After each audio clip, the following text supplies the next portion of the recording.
หาไปไล่เซาะหูที่หอมหาบ่ทาเยาะไผบ่ชอบสู้แอวยานตุกจนยากล้ำซ้ำมือมันเวียกการจุ่มใจเจยบานน้อยนานเตียงตุ่มบุญมีบ่ตายเขาควายกดดุมกุดกุมดุมไผคงบ่ตุมตอดสัตว์กิ่วปูกิ่วดอยหันหอยแน่ตัดกิ่วคนหูใดกาวันนี้ต่ำก้อยน้อยวาสนาผีโผดมาจะตาปิ่งแจ้งอย่าได้ตดตัวนะมัวกันแกงอย่าได้แสดงฮอนมือกึดแต่ดีสุขซ้อนตีนักน่วงคอนคอยมันก้อยเดินเกี่ยวเกาะลัดเลาะสหายจับสูงลวงลายตุกไก่หายเสียงตุกแต่ตุกหนอป่อใบหน้าเรียงเรียบเคียงเลอะเทอะเปิ่งหูเมื่อลูนไอใจขี้เหอะสายสืบว่าอันปอมมาร้อยเอกท่านไทยเปิ่นใจเสาะหาผู้หายหนีมาหาข่าวว่าอันนะจากปอศักดิ์สิทธิ์เมืองผ่านนะได้ขออนุญาตนะนำข่าวการดำเนินชีวิตของคนเราในปัจจุบันนี้มาจ่ามาเอื่นมากล่าวนะเพื่อที่จะอนุรักษ์รักษาหีดหอยจ่ายหีดประเพณี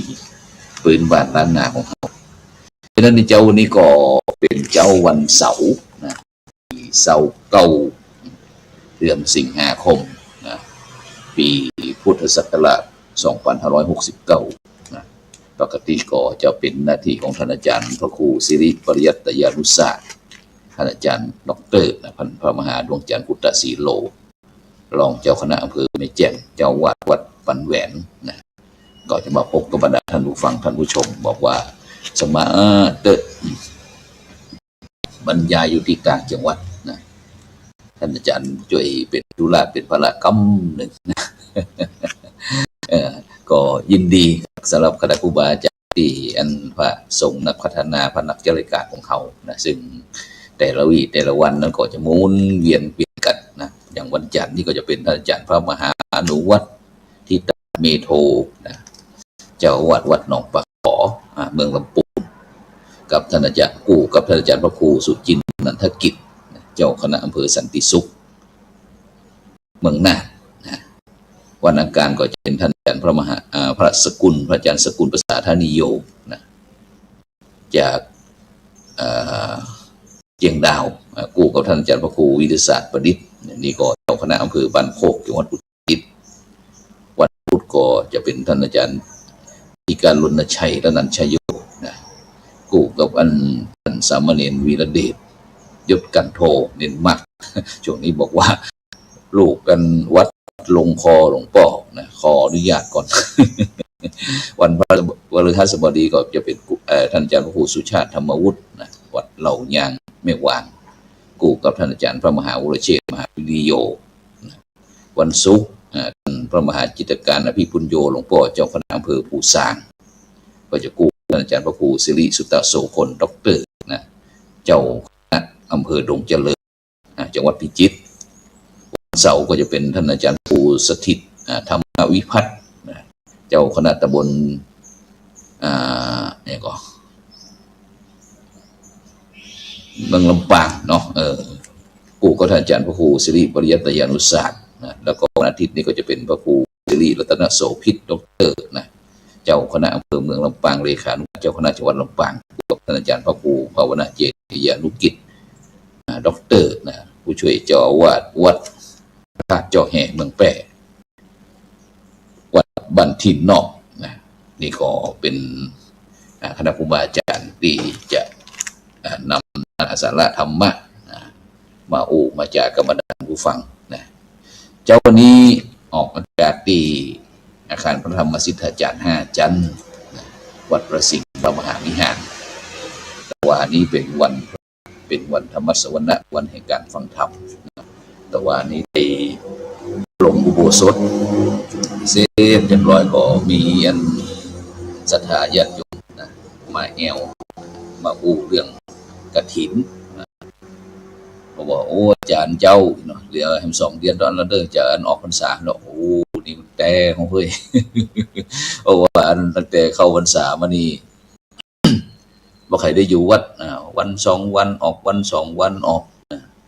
กไปเดินทางไปตรวจเยี่ยมหมู่บ้านรักษาคนเหนือนะติดตามคณะหลวงพ่อเจ้าคุณพระเทพรัตนนายกประธานคณะกรรมการพระเดชคุณหลวงพ่อพระเทพสิงหวราจารย์ดร.ประธานคณะกรรมการพร้อมถึงท่านอาจารย์เจ้าคุณพระศรีศิลปาจารย์หลวงพ่อพระราชวชิรคันนีเนี่ยบรรดาท่านผู้ฟังทั้งหลายเจ้าคณะจังหวัดเชียงรายหลวงพ่อพระสุมนศาสนกิจวัดพระธาตุกองมูเจ้าคณะจังหวัดแม่ฮ่องสอนท่านอาจารย์เจ้าคุณพระวินัยสาธรวัดพระแท่นศรีละหัดเจ้าอาวาสเจ้าคณะจังหวัดอุตรดิตถ์พร้อมถึงท่านอาจารย์เจ้าคุณพระโกศัยเจดียรักษ์ดร.รองเจ้าคณะวัดแปะวัดพระธาตุเจ้าแห่อาจารย์เจ้าคุณพระเมธีวชิระคุณรองเจ้าคณะจังหวัดพะเยาอาจารย์เจ้าคุณพระมนมุนีดร.รองเจ้าคณะจังหวัดเชียงใหม่ท่านอาจารย์เจ้าคุณพระวิสุทธิวชราภรณ์เนี่ยรองเจ้าคณะอำเภอแม่ริมวัดลัทธิวันพระนอนขอนตาลท่านอาจารย์เจ้าคุณพระสิทธิวชิรานุกุลรองเจ้าคณะอำเภอเมืองเชียงใหม่พร้อมถึงพระครูวิสิทธิปทุมวัดพระครูโสพลปริยัติแล้วก็พร้อมถึงคณะอนุกรรมการแห่งหลายชีวิตท่านผู้ฟังทั้งหลายเป็นห้องกับวงใหญ่ ประมาณ6-70 ชีวิตนะพร้อมถึงผู้ติดตามพร้อมถึงสารถีคนขับรถต่างๆนะนอนแฮมแก้มมือนะเพื่อปฏิบัติหน้าที่ตามพระบัญชาสมเด็จพระสังฆราชนะที่ได้มอบหมายคือภารกิจคือเกี่ยวกับเรื่องเยี่ยมหมู่บ้านรักษาศีล5 หนเหนือนะดังนั้นบอกว่าจะเป็นหนเหนือหนใต้กลางบรรดาท่านผู้ฟังทั้งหลายทั่วประเทศเพราะว่าเป็นโครงการที่อยู่ในแผนยุทธศาสตร์ชาตินะ10-20 ปีนะดังนั้นก็ตอนนี้ก็11-12 ปีก็เรียกประมาณ 7-8 ปีดังนั้นก็โครงการจะหมดปีนี้ก็จะหมดก็วันที่3 กันยายนวันที่1 กันยายนก็ที่บ้านห้วยกรอกหมู่เก่าตำบลป่าปูอำเภอบ้านโฮงจังหวัดลำพูนวันที่2 กันยายนก็บ้านยังเมินหมู่ที่3ตำบลยังเมินอำเภอเสมิงจังหวัดเชียงใหม่วันที่3 กันยายนก็บ้านต่อแพหมู่ที่1ตำบลแม่เงาอำเภอขุนยวมจังหวัดแม่ฮ่องสอนปิดท้ายที่จังหวัดแม่ฮ่องสอนฉะนั้นบรรดาท่านผู้ฟังทั้งหลายโครงการหมู่บ้านรักษาศีล5นี้ในเมตตาธรรมของพระเดชพระคุณหลวงพ่อสมเด็จพระมหาราชมังคลาจารย์หลวงพ่อช่วงผู้ปฏิบัติหน้าที่สมเด็จสังฆราชซึ่งถ้ามีอายุอยู่ปัจจุบันก็101 ปีชาตการเมื่อวันที่25วันที่26 สิงหาคมเป็นวันชาตการ101 ปีเปิ้นแต่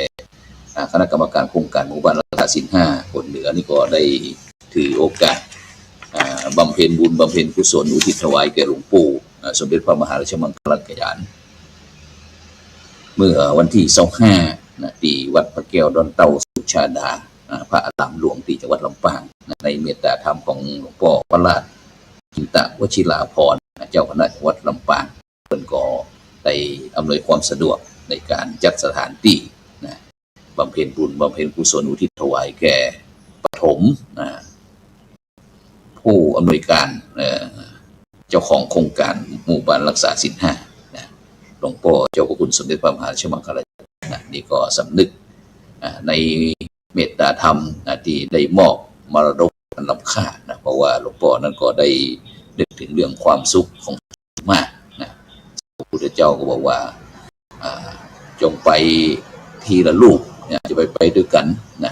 เพื่อความสุขของชนมากฉะนั้นก็นี่เป็น คำสั่ง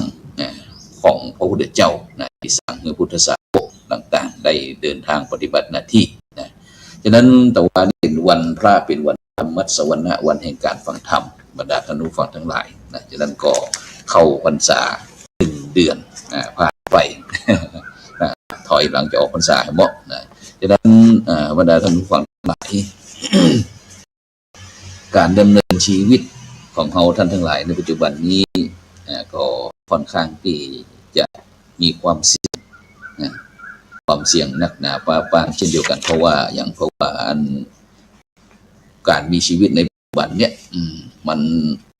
ค่อนข้างที่จะลำบากเพราะว่ามีคนนักเมื่อมีคนมากปัญหามันก็มากคนน้อยปัญหาก็น้อยฉะนั้นการมีชีวิตอยู่ด้วยความหวังบอกว่าจะหวังว่าสักวันหนึ่งเขาจะรวยจะมีความสุขจะมีโชคมีลาภจะได้เลื่อนตำแหน่งจะได้เจอคนฮักก็คงจะมีความหวังร้อยเรื่องพันเรื่องหมื่นเรื่องแสนเรื่องล้านเรื่องแต่ถ้าเราดูถึงแก่นแท้ของความจริงในชีวิตส่วนมาก90%จะผิดหวังมีบ่เกิน 10% ที่จะสมหวังได้เพราะฉะนั้นเนี่ยท่านผู้ฟังทั้งหลายถ้าเราหวังว่าคนที่เราฮักจะฮักกันตลอดไปหรืออยากให้ลูกเป็นคนดีบ่เกเรหรูไหลหรือว่าหวังว่าอนาคตจะมีความสุขเป็นต้นเนี่ยแต่ส่วนใหญ่จะไม่เป็นตามไปที่คาดหวังเพราะว่าคนที่เราฮักก็จะเปลี่ยนใจไปฮักคนอื่นหรือว่าลูกที่บ่ฮักดีเกเรพ่อแม่ก็มีแต่ทุกข์หรือสิ่งที่สัมผัสเป็นไปในชีวิตมีแต่ปัญหา108 ปันเก้าประการมีแต่ความทุกข์หาความสุขบ่ได้ฉะนั้นเนี่ยบรรดาท่านผู้ฟังทั้งหลายเพราะว่าโลกเนี่ยมันมีการเกิดขึ้นมาแล้วก็แสดงตัวตนอยู่ระยะหนึ่งในที่สุดก็แตกสลาย สูญสิ้นไปบ่เหลือหยังเพราะฉะนั้นเนี่ยบรรดาท่านผู้ฟังทั้งหลายการมีชีวิตอยู่เฮาจึงอยู่กับความชั่วคราวบ่มีสิ่งใดเป็นเที่ยงแท้แน่นอนถาวรทุกสิ่งทุกอย่างบ่เที่ยงแท้แน่นอนเปลี่ยนแปลงหมุนเวียนเปลี่ยนไปตลอดเวลาเพราะฉะนั้นเมื่อทุกสิ่งทุกอย่างทุกเรื่องในชีวิตเป็นเรื่องที่บ่แน่นอนมันจะต้องมีการเปลี่ยนแปลงทุกวันทุกเวลาทุกวินาทีแล้วเนี่ยเอาจงอย่าไปหวังอย่างนักหนาป่าหวังแค่50นะก็พอละนะเพื่อความผิดหวังเวลาผิดหวังมาจะบ่ได้ตุกหนาป่านโกรธโวยขวัญว่าโอ้โลกนี้บ่อยากจะอยู่ละนะฉะนั้นเนี่ยท่านทั้งหลายท่านหลายคนว่าถ้าเรามีสตังค์มีเงินมีทองแล้วเราจะมีความสุขแต่ความจริงแล้วเนี่ยบรรดาท่านฟังทั้งหลายสตังค์หรือว่าเงินเนี่ยมันทำให้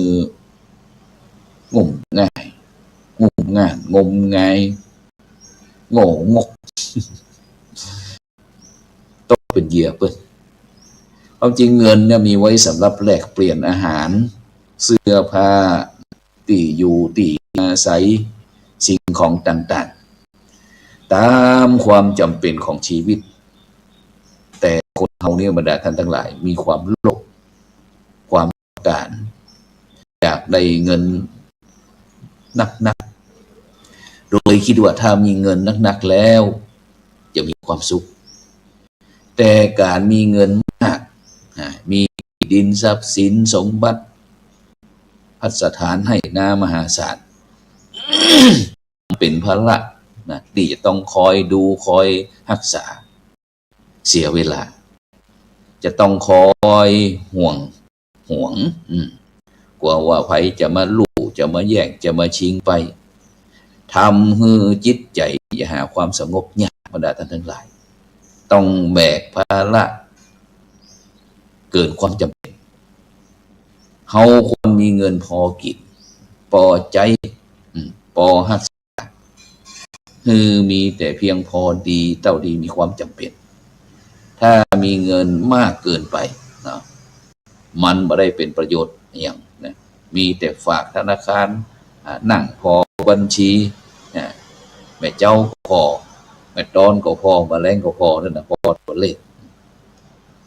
หรือว่าซื้อที่ดินเก็บไว้เป็นปันไร่เนี่ยในปัจจุบันนี้บรรดาท่านทั้งหลายลองเหลียวพอซ้ายเหลียวพอขวาตามถนนตั้งหลวงนี่นะซื้อที่ดินสุดต่างไว้พอรัฐออกกฎหมายเรื่องที่ดินบอกถ้าพื้นที่ดินของใครนี่บอกว่าทำฮือสะอาดทำฮือ6 โมงจะเก็บภาษีนะมนุษย์คนเฮาเลยนะเขาฉลาดนะปากันปลูกต้นกล้วยเอาต้นกล้วยมาใส่ไว้นะไม่ใช่ว่าหักต้นไม้นะแต่เพื่อที่จะ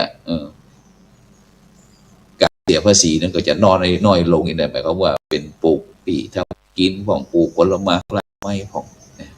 เนี่ยมีไว้ขนาดนั้นท่านทั้งหลายถ้าเฮาท่านทั้งหลายนะมีสติมีปัญญานักปอนะ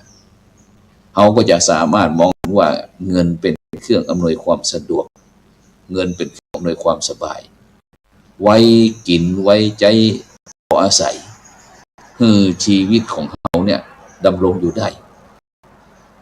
อย่ามัวแต่เฮาท่านทั้งหลายอย่าไปมัวแต่มุ่งหาเงินจนเกินไปมันจะเล่าร้อนดินร้อนเหมือนกับไฟที่มันโดนโกนบรรดาท่านผู้ฟังทั้งหลายนะมันร้อน อยู่บ่เป็นตีเป็นตางอยู่บ่เป็นบ่มีความสุขนะจะหาความสุขที่แต่แน่นอนบ่ได้เลยฉะนั้นคนที่ปูจาเงินว่าเป็นพระเจ้าคิดว่าดลบันดาลให้ได้ทุกสิ่งทุกอย่างนะเลยพากันคิดผิดนะเพราะความสุขที่แท้จริงเนี่ยมันอยู่ใจนะใจเป็นใหญ่ใจเป็นนายเจนใจเป็นประธานจะทุกข์จะสุขก็อยู่ที่ใจเพราะฉะนั้นเนี่ยความสุขหัวใจสุขอยู่ที่วัตถุสิ่งของถ้าเฮาท่านทั้งหลายนะมีสติมีปัญญาก็จะสามารถที่จะแก้ไขปัญหาชีวิตนะแล้วก็สามารถที่จะดับความทุกข์ตั้งใจได้นะซึ่งหลายท่านหลายคนจะว่าท่านจะมีคำถามว่าบ่มีเงินมีความสุขได้ก่อหรือว่ามีความสุขได้หรือไม่ฉะนั้นบรรดาท่านทั้งหลายลองตอบตัวเองมาดูนะถ้าเขาบอกมีเงินเนี่ยเขาจะมีความสุขได้ก่อเพราะว่าความสุขคนทั่วไปคือการมีทรัพย์ที่หามาได้การใช้จ่ายทรัพย์ที่หามาได้ซื้อความสะดวกซื้อความสบายหรือว่าสิ่งของที่ต้องการการบ่เป็นหนี้การทำงานที่บ่เป็นโทษความสบายกายความสบายใจปราศจากโลภฉะนั้นความสุขทางกายก็คือตาหันหูได้ยินหูดังจมูกได้กลิ่นลิ้นได้รับรสกายสัมผัสซึ่งเฮาท่านทั้งหลายชอบเฮาก็มีความสุขแต่ถ้าเฮาบ่ชอบเฮาก็เป็นทุกข์เพราะฉะนั้นความสุขเหล่านี้มันมาเร็วแล้วก็ไปเร็วมันบ่ยั่งยืนนะแล้วเฮาก็จะต้องมีการลงทุนนะต้องไปตามความเยอะทะยานแต่ความอยากถ้าบ่ได้ก็ต้องหาทางที่จะพยายามหามาให้ได้ซึ่งบางครั้งเนี่ยบรรดาท่านผู้ฟังทั้งหลายการได้มาในสิ่งที่เขาคิดว่าอยากได้อยากมีมันก็บ่ได้ทำให้ชีวิตดีขึ้นหรือว่าชีวิตของเขามีความสุขบางครั้งครับยังเป็นภาระแล้วก็เพิ่มความเฮาเนี่ยเฮาต้องอิดต้องเหนื่อยเป็นธุระเป็นภาระตลอดจนกลายเป็นดิ้นรนหาความทุกข์ใส่ตนเองยกตัวอย่าง เราอยากได้บ้านหลังใหญ่ๆสักหลังสองหลังสามหลังอยากได้รถได้ลาอยากได้มือถือ เดี๋ยวเขาก็ต้องทำงานหนักเขาก็ต้องทุ่มเทกับงานบางทีก็มีการช่อชนห้องบางทีก็มีบางทีก็ทำเกินกำลังเอาห้องนะต้องทำโอทีต้องทำบรรดาท่านฟังทั้งบอกมีวันพักวันหยุดวันผ่อนก็ทำคือร่างกายเนี่ยมันสุดมันโศกบางทีก็ต้องแลกกับเวลาที่เฮาควรจะได้อยู่กับครอบกับครัวอยู่กับคนที่เฮาฮักแล้วก็ฮักเฮาก็ต้องกลับมาคำถามกับตนเองว่าบ้านหลังใหญ่คือความสุขเฮาแต่ก็เฮาทำกิจกรรมอะไรอย่างกินนอนนั่งดูทีวีเล่นเฟซเล่นไลน์หรือว่าอย่างต่างๆแล้วเนี่ยเขาเนี่ยมีความสุขแต่ก่อนหรือว่าเพราะเขาอยากที่จะตอบสนองกิเลสของเขาอยากที่จะเอาไปอวดเพื่อนว่าเขามีนั้นเขามีนี้อยากที่จะให้คนที่ยอมรับนับถือว่ามีความประสบผลสำเร็จในหน้าที่การงานต่ออันจากนั้นเนี่ยท่านทั้งหลายความสุขเป็นนิสัยทัศนคติจินตนาการวิธีคิดความรู้สึกซึ่งบ่สามารถที่จะวัดเป็นตัวเลขได้ฉะนั้นเนี่ยมันเป็นความรู้สึกอบอุ่นใจมีกล้ามีความหวังมีพลังมีความอิ่มเอมเปรมปรีนะมีความฮักทั้งต่อตัวเองและคนรอบข้างบ่ได้ด้วยการประสบความสำเร็จในชีวิตเสมอไปเพราะฉะนั้นเนี่ยท่านทั้งหลายคนที่มีความสุขต้องมีศรัทธาในตัวเองจักคุณค่าของตนเองนับถือตนเองนะเพราะฉะนั้นความสุขบริวัติด้วยเงินด้วยทองได้รูปกายภายนอกหรือว่ายศถาบรรดาศักดิ์แล้วก็ที่ถามว่าบ่มีเงินแล้วจะมีความสุขได้หรือไม่ท่านผู้ฟังทั้งหลายลองตอบมาดูนะว่าได้ก่อนส่วนอาตมาว่าตอบว่าได้นะเฮาก็สุขตามสภาพของเฮามีนักเฮาก็ใจนักมีน้อยเฮาก็น้อยและที่สำคัญคือการพัฒนาปัญญาของเฮาหาความสุขที่ละเอียดประณีตขึ้นนะเมื่อบ่ยึดติดกับเรื่องเงินทองกับวัตถุสิ่งของหรือว่าชื่อเสียงแสวงหาปัญหาความสงบเบิกบานเป็นสุขนะซึ่งเป็นเป้าหมายของสุขเป้าหมายสูงสุดของชีวิตเพราะฉะนั้นการมีปัญญาก็เกิดจากการตั้งคำถามคิดพิจารณา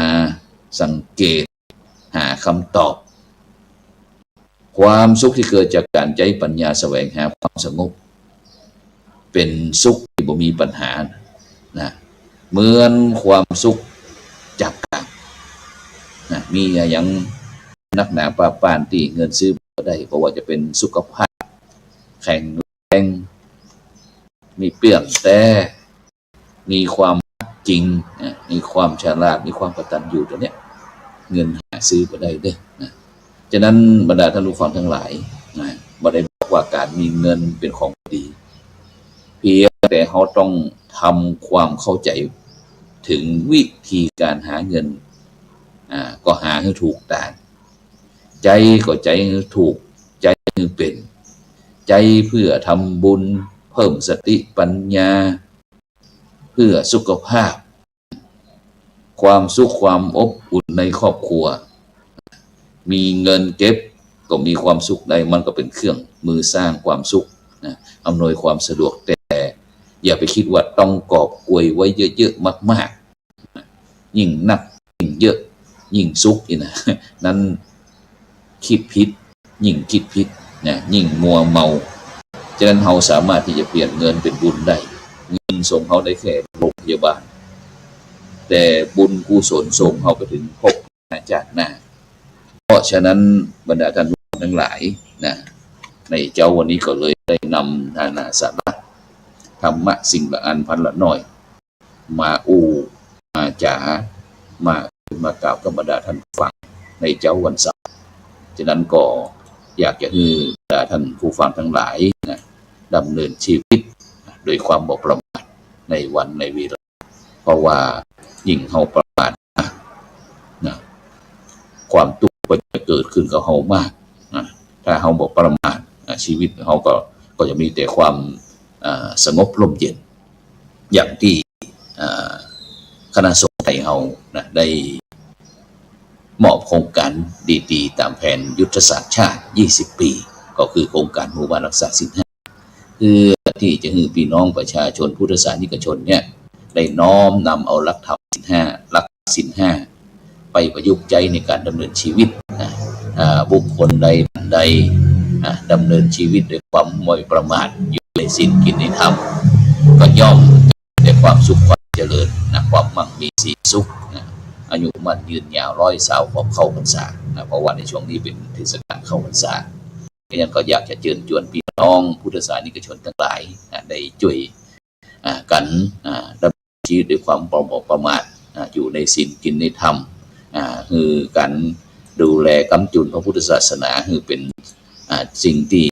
ยึดเหนี่ยวจิตใจอย่างที่เอาท่านทั้งหลายเกิดความทุกข์บ่สบายกายบ่สบายใจก็สามารถที่จะใจสติปัญญาต่างๆเข้ามาพินิจพิจารณาละเอียดแยกคายก็จะทำให้ชีวิตของเราท่านทั้งหลายจากหนักก็เป็นเบาจากเบาก็เป็นบางจากบางก็เป็นจางห่างหายนะมาลายหายสูญไปเพราะเจ้าวันนี้ก็ได้นำนานาสาระมาพบกับบรรดาท่านผู้ทั้งหลายก็เวลาหมดเวลานะตอนกลางคืนนี้เราก็พบกันใหม่เวลา20 ทุ่มถึง3 ทุ่มนะเวลาดีๆจังท่องช่องธรรมะเป็นทีมทีวีออนไลน์ทาง Facebook